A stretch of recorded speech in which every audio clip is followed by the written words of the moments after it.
I was there when needed someone who wasn't getting over you. When I moved to the side.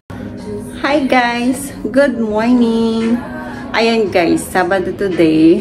Kakatapos ko lang mag-breakfast. So ayan, makita nyo naman, nagtumbling-tumbling na yung mga damit. Oh. Pagka umalis na talaga yung mga anak ko pagka dito sila. Tapos pag nag-alisan, ayun. Grabe, expected na ang kalat.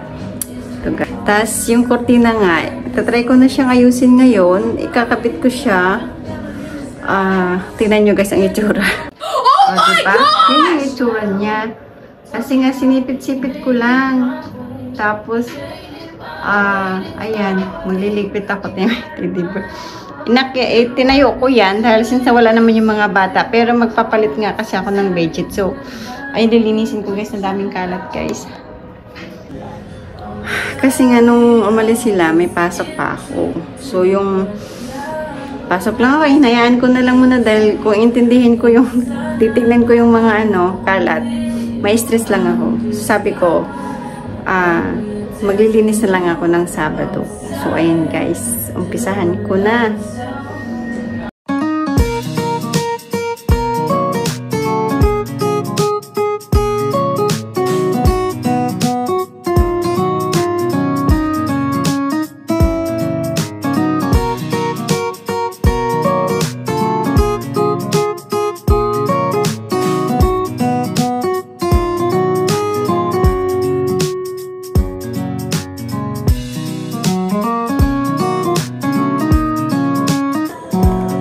So, ayun guys.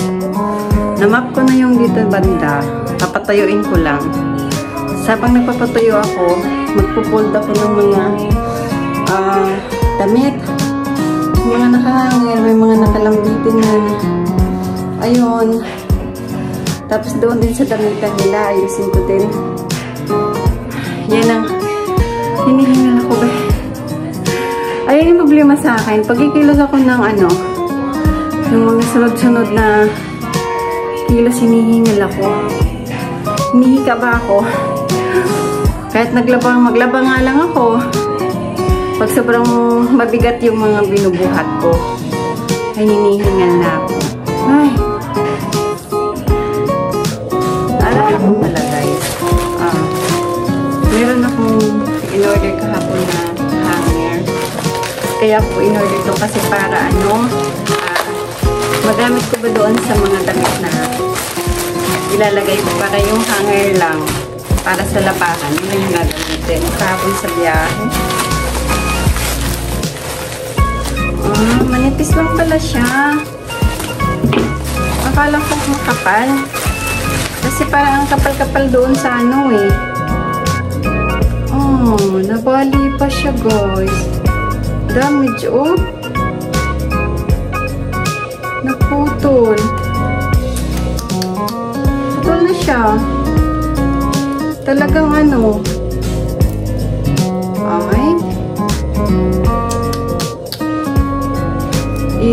Ko to. Pipicturean ko to doon. Teka nga guys. Picturean ko to sa sealer to. So, ayun guys. Mura lang naman yun. Yung hanger na yan. Kaya lang, nainganyo ba ako dahil sa video makapal siya. Mostly naman sa TikTok hindi pa ako nadidismaya doon. Ngayon lang. So, hindi na rin ako mag-order doon. Anyways guys, pusin ko lang yung aking pagliligpit. Tumatawag na yun naman sabi ko mamaya na dahil naglilinis ako. Si Bunso. Yun guys, sige guys, balikan ko kayo mamaya.